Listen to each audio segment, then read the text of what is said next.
Good morning, YouTube. In 1558, there was a Venetian merchant. His name was Luigi Cornaro. He became the first known diet specialist. He spoke about cycling a high-fat, low-carbohydrate diet in a cyclical form, and that simply aided in him living the life that he lived. Luigi Cornaro, 1558, Venetian merchant. He lived to be 100 years old. We have a problem with history, and they say history repeats itself. Well, if we look back at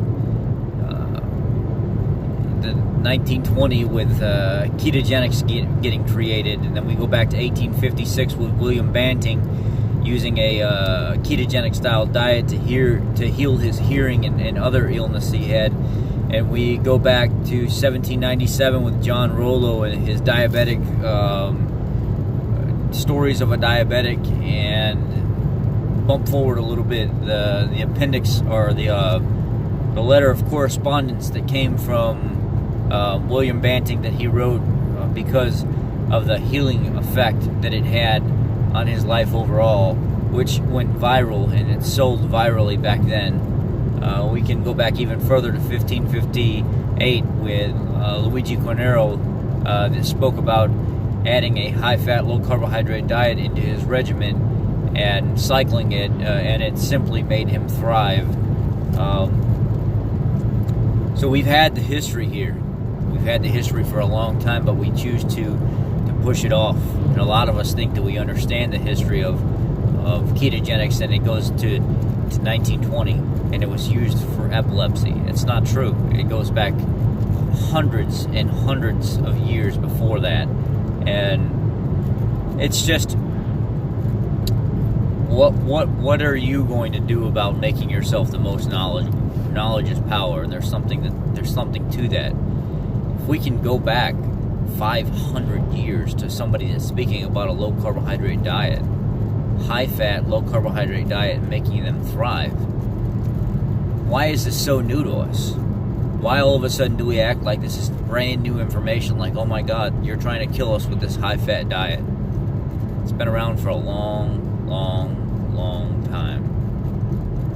And there were people, back in the day that knew almost just as much about it as we do now. And when I say that, I don't say that deeply in science terms. I say that in overall use, the functionality of a high-fat, low-carbohydrate diet.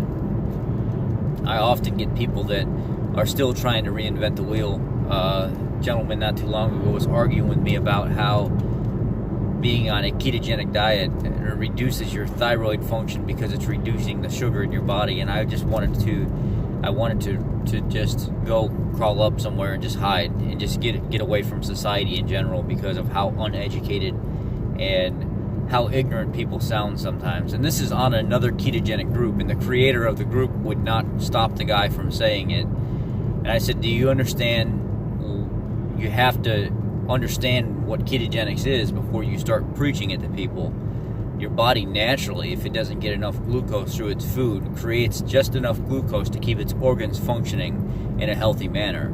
What you're doing is you're being dogmatic in this whole old science process that you've thought of, that ketogenics slows your thyroid down. When, if you look at all the keto gurus that we follow, if you look at the science behind it and stuff like that, if you actually wrap your mind around realizing your body creates just enough glucose to keep its organs functioning at its optimal health, regardless if you have the glucose or not.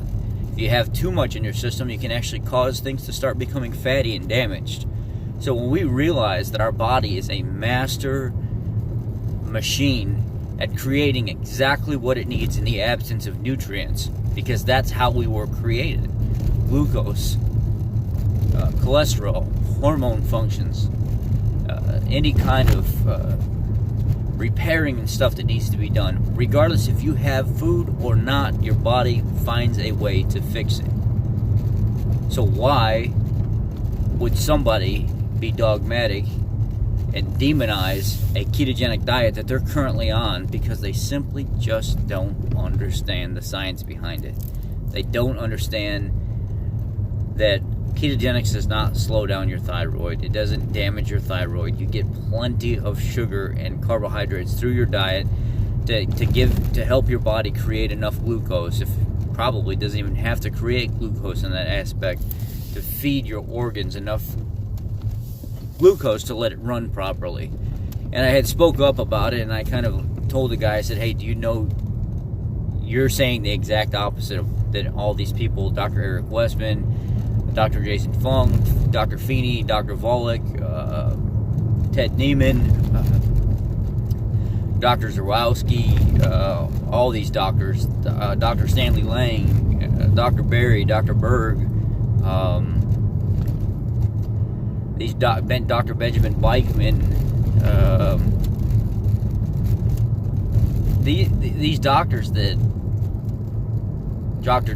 John Lemansky, I mean, I'm trying to remember as we're going so I can just spit the ones off the top of my head. These doctors study this stuff. They preach this stuff. They practice with this stuff.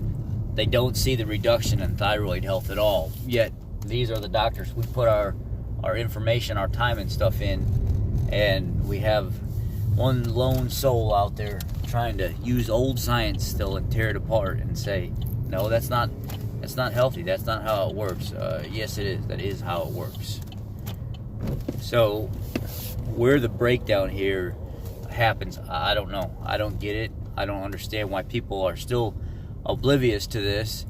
They still don't know how ketogenics works, yet they've been doing it for years, and they're still talking the exact opposite of what's actually true. It just boggles my mind. And I wish people would become more educated in this manner, but they don't, and they don't really care. And a lot of people aren't going to change just for some Joe Schmo like me. The history of ketogenics is there, the science is there, the information's out. All you have to do is just want to be able to research it, keep an open mind, and be blessed, guys. Thank you for watching. Thank you for tuning in.